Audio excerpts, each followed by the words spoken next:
I was taking a few days off and spending it camping in the woods. I was in some forest a few hours from my town and had set up camp at the end of a 4-hour trail. I'd spent the night there already and had noticed this thin path leading out from the campsite. I had no idea where it went and it wasn't on the map of the area, but having nothing better to do on that second day, I thought I'd go for a short hike down the path just to see if it led anywhere cool, maybe a small pond or waterfall.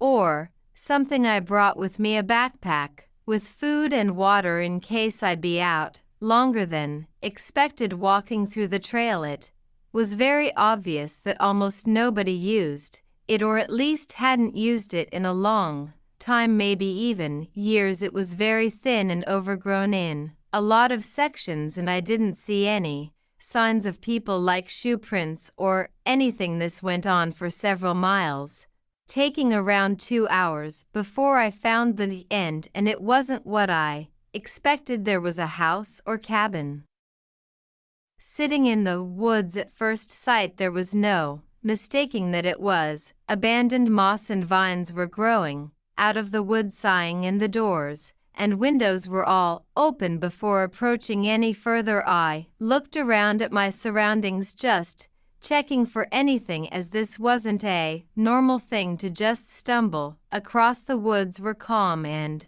unsettlingly still. I went up to the doorway and poked my head in. Looking down the front hallway, there was dust and debris lying all over the floors, but it was otherwise barren. I went in a little further. It smelled of mildew and rotting wood, but as I crept through the rooms, there wasn't much to see. Feeling uneasy, though I was about to turn around and leave, but a small glimmer caught the side of my eye on one of the closed wooden doors.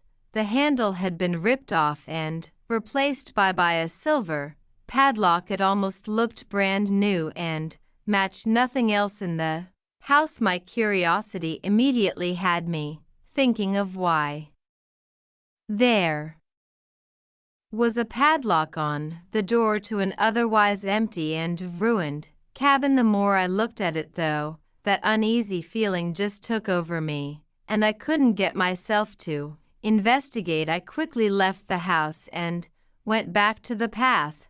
Just as I entered the trail again, I heard a single footstep on the wooden floor inside the house. I turned and looked at the doorway, but saw nothing, so I kept on walking, trying to distance myself from that place. As I walked back, though, for the whole 2 hours, I kept hearing footsteps in the distance, like someone was following me. The trees densely covered the area, though, making it impossible to see that far. When I got back to the camp, I got a fire going early and just sat and waited, listening and looking to see if anyone showed up. By nightfall, I hadn't heard anything else, but as the hours got later, I started hearing it again. Footsteps out in the distance, far beyond the light of the campfire, but definitely close enough for them to see the light. It went on for several hours,